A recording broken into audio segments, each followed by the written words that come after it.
My God, what's Bond doing? I think he's attempting re-entry, sir.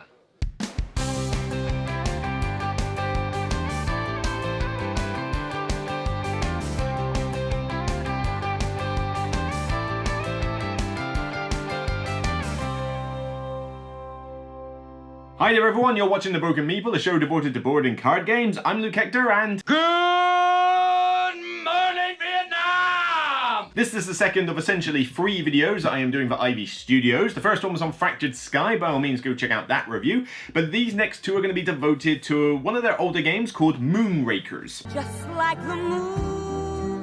Not that Moonraker. Now, this one's a bit of a different story. I was kind of intrigued by this a while ago, but I never really thought I could stomach up the cash to pay for it up front because it was quite an expensive Kickstarter, and I was in 2 minds as to whether the concept could work, even though I was intrigued. This is a negotiation deck builder, so not 2 things you tend to see go together. Well, the idea is that you are doing deck building as you would in any other deck builder, but you can work with other players to complete the objectives that you're trying to do, but of course everybody is out for their own agenda and there is only one winner.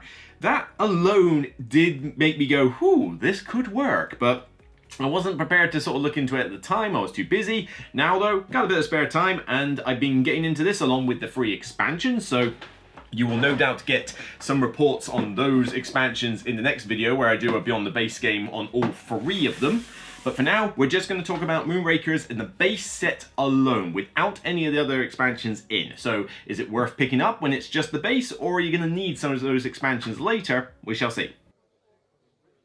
So just as a quick note, this is for the base game only, and yes, there are some expansion elements in these trays. The trays themselves are expansion things, but this is how I store the game now, so I can't exactly separate the whole lot for you. But don't worry, I'm only going to talk about base game elements. So Moonrakers, as I said, a negotiation deck builder. Everybody has their own board where they can put ship parts and various upgrades during the game, but the idea is that you have a deck full of these various starter cards, things like thrusters, shields, the Miss Dead card, reactors, and damage. And they're pretty basic cards. They do what they say on the tin, so +2 cards, +1 shield, +1 damage, they're very simplistic.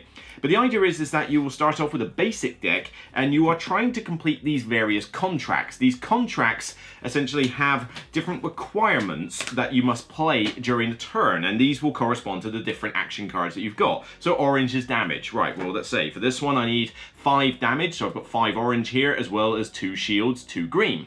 And they will also come with some hazard dice, which you have to roll, which essentially will nerf your points if you end up rolling them and you can't block them with shields. They all also have rewards on them, both in monetary credits, which you use to buy more ship parts and buy more cards, but also the victory points, of which the goal of the game is the first person to reach 10. But you can't do them all alone. You'll be able to do some alone, and certainly later on as you get more powerful you'll be able to, but particularly early on in the game you're gonna need help. And that's where the other players around the table come in. Because as soon as you decide I'm going to announce to do a contract, you can rope in any allies you want. Choose any players, all of them, none of them, one of them, whatever. And so you have a discussion among players and discuss how you're going to split the rewards. You have to decide there and then what monetary credits they're going to get, what victory points is going to who, and if they give any other bonuses, like say bonus cards or anything like that, then you're going to have to split that as well. And you can even split the hazard die to say that someone's going to take that hit rather than deal with them, by some other means. And so what will happen is once you've all agreed what you're going to do, each player in turn order will basically play as many cards as they can to satisfy the requirements. You have 1 action to play 1 card. Doesn't sound like a lot, does it? Well, luckily the reactors give you more actions, so you need reactors for a kickoff. But then as you play these cards, you will essentially combo into more and try to play everything that the requirement has. So for example, my first action card could be to play the reactor, gives me 2 more actions, okay? So I've got 2 left. And then I've got a thruster, which will give me 2 cards, okay? Draw 2 cards in the deck. And I didn't draw a reactor, so all I can do is contribute another thruster. Okay, fine. So for the contract that I decided to do, let's say this one for example, I've contributed 2 of the 4 thrusters and 1 of the reactors. Not a particularly great start. Hopefully though, other players will be able to chime in and fill in the gaps. And that's essentially how doing a contract works. If you fail, you fail. But if you win, then split the rewards as necessary and turn order will move to the next player. You will get rid of all your cards though, so it's a good way to get rid of a bad hand. You could just simply say, you know what, I'm going to help you. There's no binding negotiations or contracts or anything apart from the rewards. So I might say I'll help you just to get rid of a bad hand. Hee, sneaky. In bird culture, this is considered a dick move. Alternatively, you can stay back at the base to gain some credits and ditch your hand, but on every turn you are allowed to buy more cards. So you have ship parts that you can acquire, and these things do all sorts of cool special abilities that are ongoing, and they allow you to put more cards into your deck. And they come in all the different colors to match the cards, so they've got like various like things they tend to do, like better at drawing cards or stuff like, you know, making things cost less shields. And you can have 4 of these on your board. They cost monetary credits, and they allow you to specialize and change your, you know, your strategy and your combos in any way, shape or form. And you also have objectives that you can complete during the game by staying at base and collecting them, where basically meet the requirement, cash them in, and you get the points. That's very much the simplistic nature of the game. You carry on in this fashion constantly as you get more powerful until eventually one player gets to 10 points and is the winner. Of course!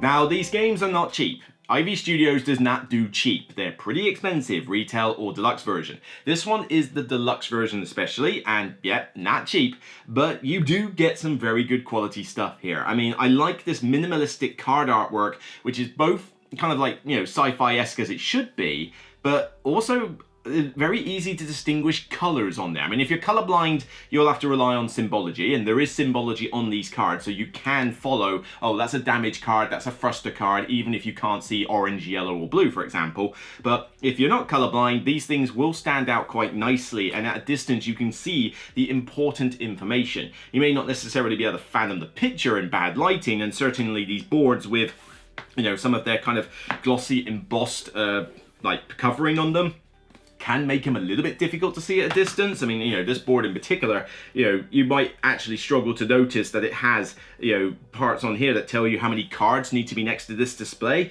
The text is very small, and even on some of these, you know, these ship parts and that, the text is not particularly big either, and this is quite a small card. So you're going to want to play this on a relatively small table space and hope that people can sort of lean in and see across the table to see other cards if necessary.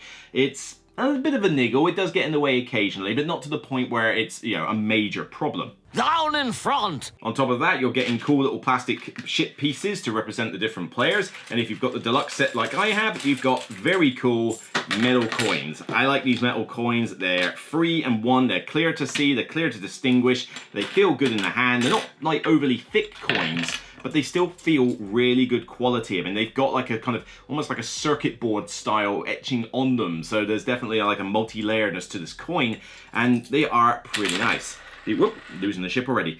The cards themselves are not bad. They've got kind of a linen finish, and they are reasonably sturdy, although I'd be hesitant to want to play this game unsleeved. I mean, I do have half the game sleeved. Certainly anything that's resulting in a deck building aspect is sleeved, because that's just the nature of the beast. You really should sleeve deck building games.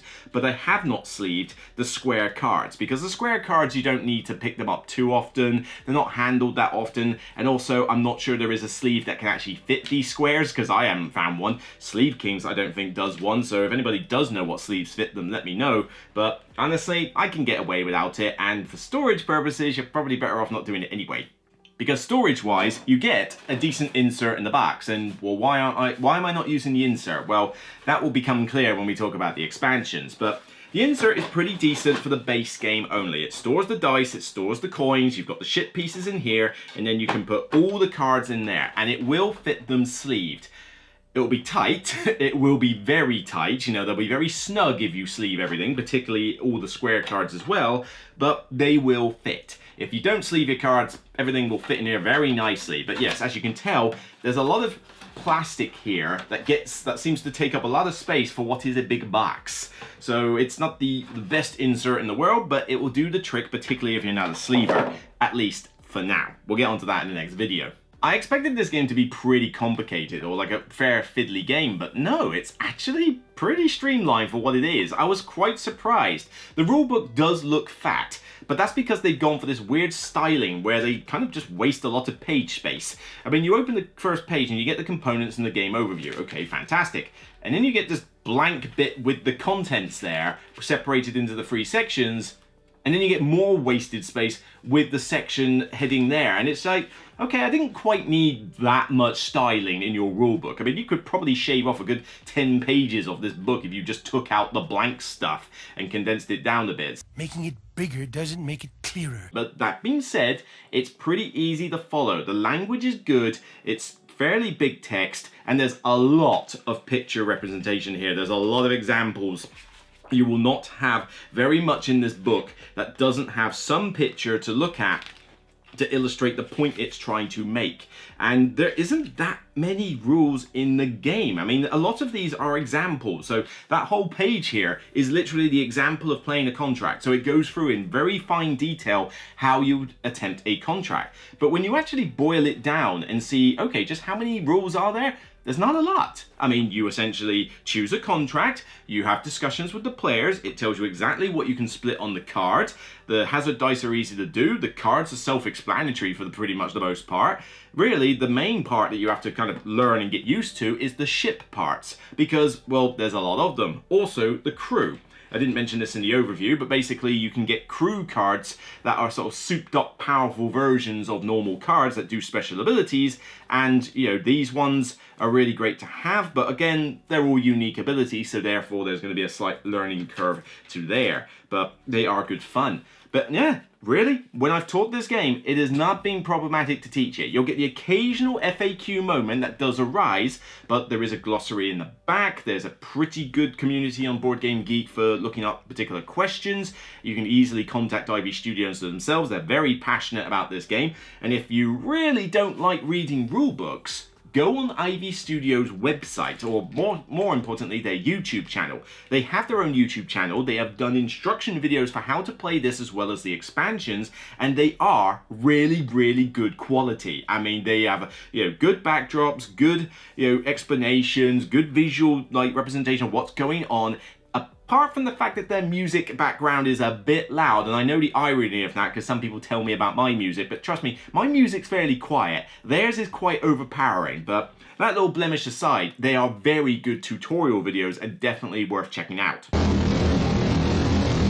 If you're not a fan of negotiation games, you probably should stay away from Moonrakers because it's that through and through. I mean, you are interacting with the players to a high degree. Later on, when your deck's more powerful, you can try and do some missions solo, particularly easy ones, but at the beginning, there's not a lot you'll be able to do yourself. You're gonna need help. You need to build up some credits, get those ship parts, get more crew, get better cards, you know, and you know, as the game will go on, you will get a better deck and you can do more contracts, but even some of those harder ones, they go to level 4, level 1 to 4 in difficulty. Level 4 contracts are going to be nigh on impossible for you to do by yourself pretty much at any stage. You're going to need help with those. But it's a very easy process. It's mostly about splitting the rewards and having some idea of what each person is going to contribute. You know what, I can take the hazard dice, I've got a lot of shields. You got the damage? Cool. You want to do this? I'll do the shields, I'll take the hazard die. I'm taking this many credits and victory points though for the risk. You can help out though. They'll give you more of the credits, but I'm taking more of the points. You know, there's easy little bits like that. But it keeps everybody engaged. There's not a lot of downtime. You know, you might not necessarily be in a deal, or you might get pushed out of a deal so the contract gets attempted without you, but contracts do not take very long to resolve. Barely like a couple of minutes, if that, per contract, even with a lot of players. And the advantage of that is that you don't have a time when you're sitting there going, nah, you're not. There is very little downtime. You're trying to get into different deals. You're trying to do a contract yourself. You're thinking about what other stuff you can buy. That's not to say that this is a particularly short game, more on that later, but you're going to be engaged for the majority of it. The ship parts and the crew represent the best aspect of this. Now, there's not that many in the base game, so variety is a little bit of a problem, but the expansions help on that, you know, more detailed later.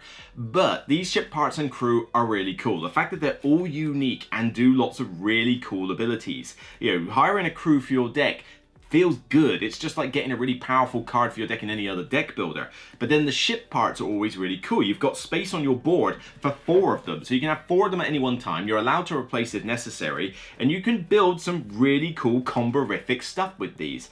And they do a lot of neat stuff. I mean, for example, yeah, you might get easy ones like saying, at the start of a contract, you get a card if you have no thrusters in your hand. Okay, great. So you've got some card draw if you fall foul of no thrusters.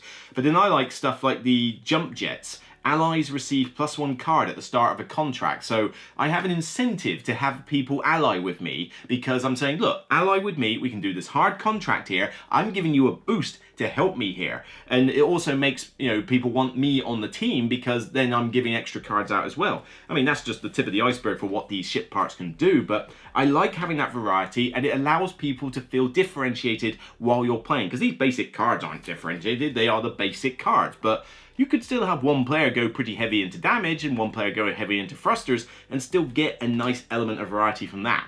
The game arc is also pretty tense throughout. You start off just getting a point here, a point there, and just being 1 or 2 points ahead can be a big deal, but obviously it influences how people want to negotiate. But even if you're falling behind, there have been times when those people have caught up and done pretty well. Because if you're at the back, then people are more willing to give you victory points in exchange for other stuff, or they're more willing to have you as an ally. The weaker player will get more allies because the weaker player is far enough behind, but by doing that to an extent, that weaker player then starts catching up and is brought back into the running.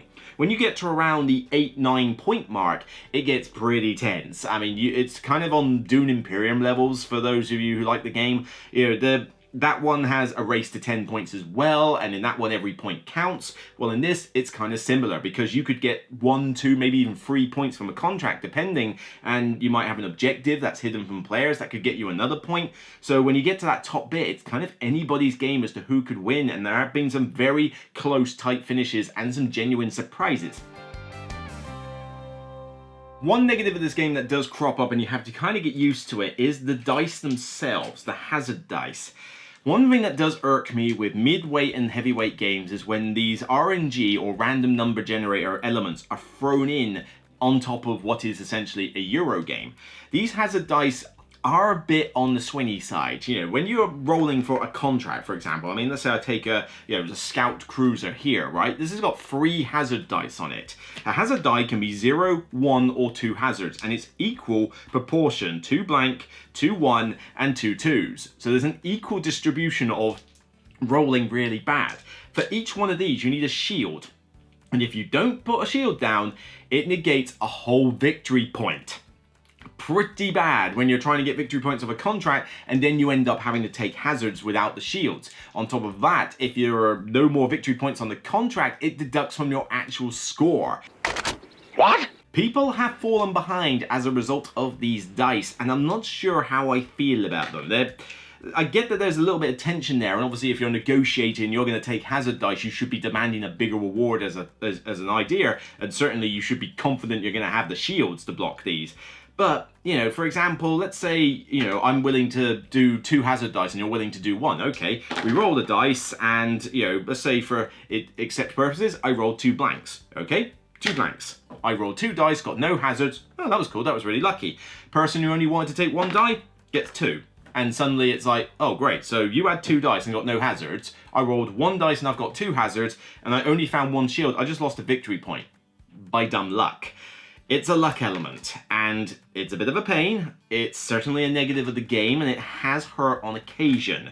But it is a midweight game, and in its base form, it's not too long, although it's not too short either, so this is walking a bit of a tightrope as to whether this mechanic is any good or not. I don't think it breaks the game, because you know it's coming, you can negotiate it away, and that's why you have shield cards. If you're running a deck that doesn't have any shields, well then you kind of are at the mercy of the dice, and that's kind of your own fault. But there's ship parts that allow you to mitigate shields as well. There's crew that can help you with that. I mean, I've got, one crew here. Nope, that's an expansion one. Let's try this one. Redacted. Play as a shield, re-roll any number of your hazard die. Oh, great. You take this particular crew and it's a really good defense against this sort of thing. But yeah, random elements.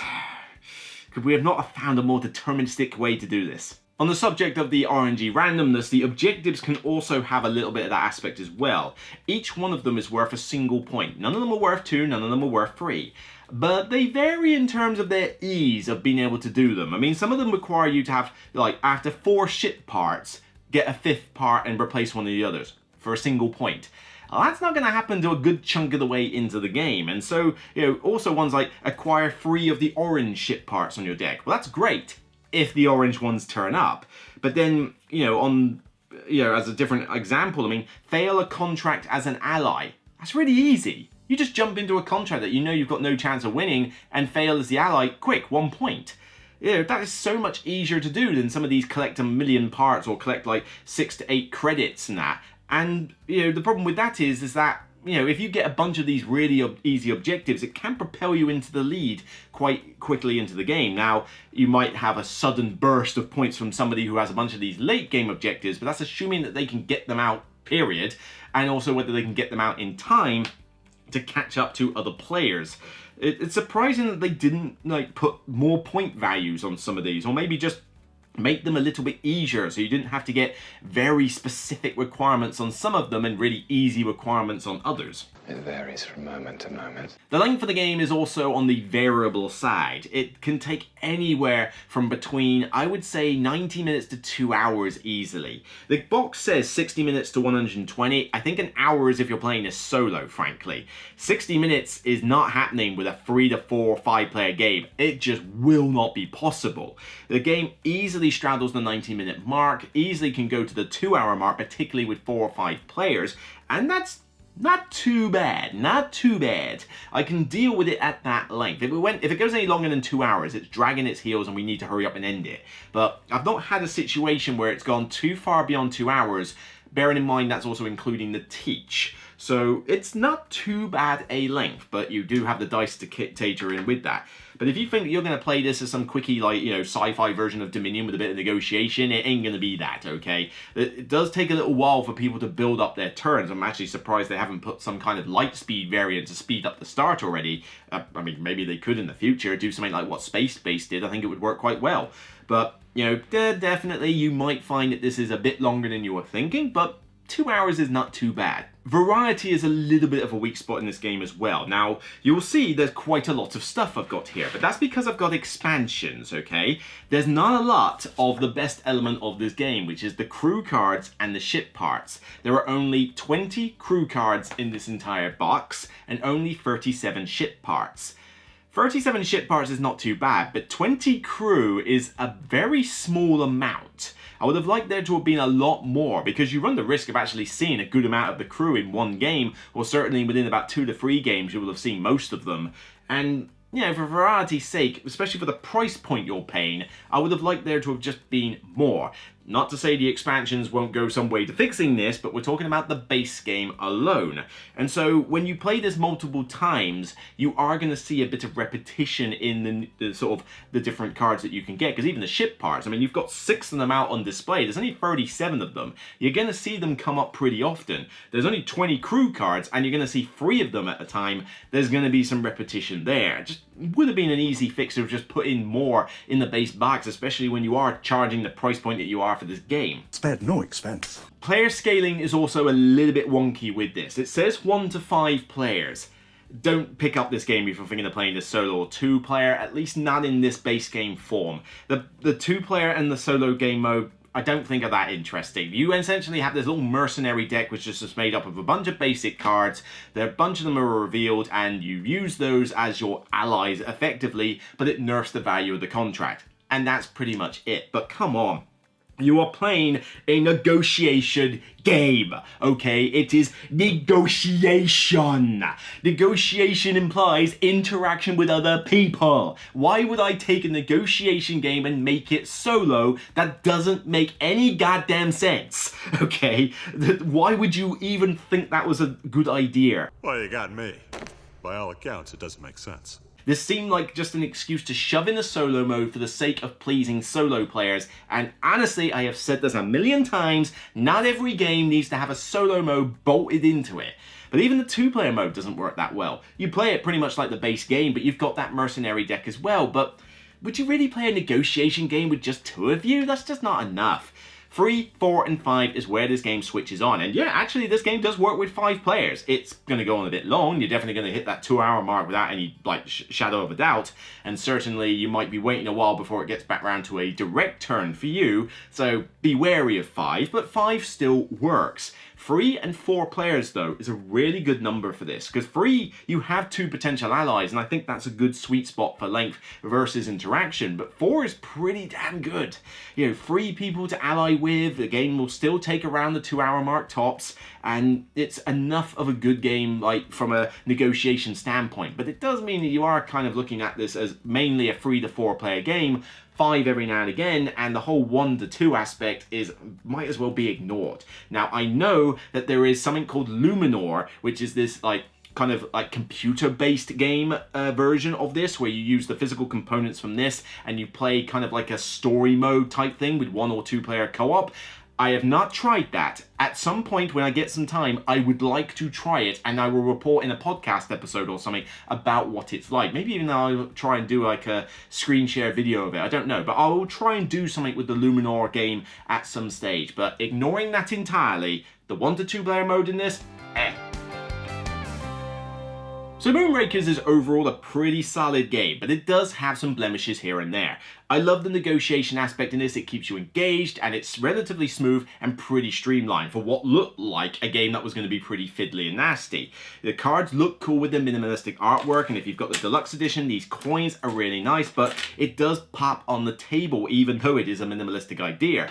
The rulebook, pretty well written with a lot of good examples, longer than it needs to be with some wasted pages for unnecessary styling, but yeah, that's a minor niggle in itself. It's still a solid rulebook, and if you don't like rulebooks, the tutorial videos are definitely going to elevate your ability to learn this. And normally I don't give brownie points to a game for tutorial videos, but these are official. They're done by the publisher. I don't give brownie points if some third party makes a tutorial video for this, but the publisher has done it themselves, and they're very good. I highly recommend using them if you don't like rulebook reading, and to be honest, even in my case, I used them in conjunction, and it just made learning this an absolute breeze.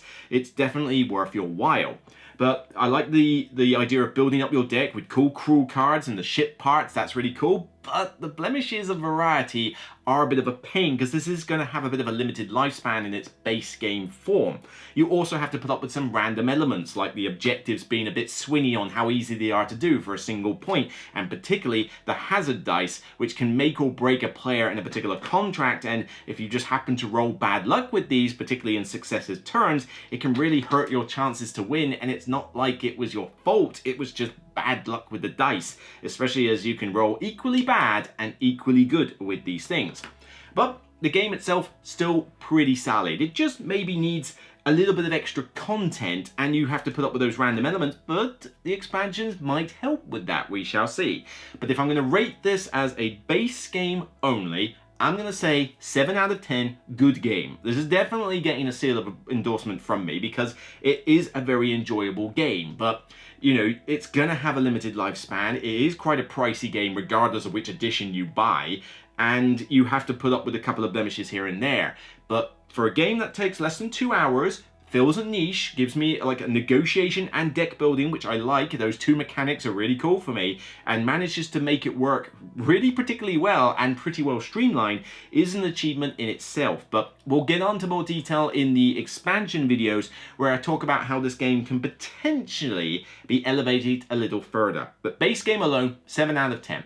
So that's it from me on this episode of The Broken Meeple. If you like what you see, then please thumb it up on YouTube and thumb it up on Board Game Geek when I put it live on the page. Don't forget to leave your comments below about what you think of the game in its base game form only. Don't talk about expansions here. I want to just hear base game thoughts. Don't worry, you'll have another video where you can talk about expansion thoughts. But I want to hear what you have to say. Do you enjoy it? Do you agree with some of the random elements? Do you think there's enough variety? Did it need more? Let me know down below. Until next time, regardless of whether you're short on thrusters or not, it's still only a game. So take care. Bye for now.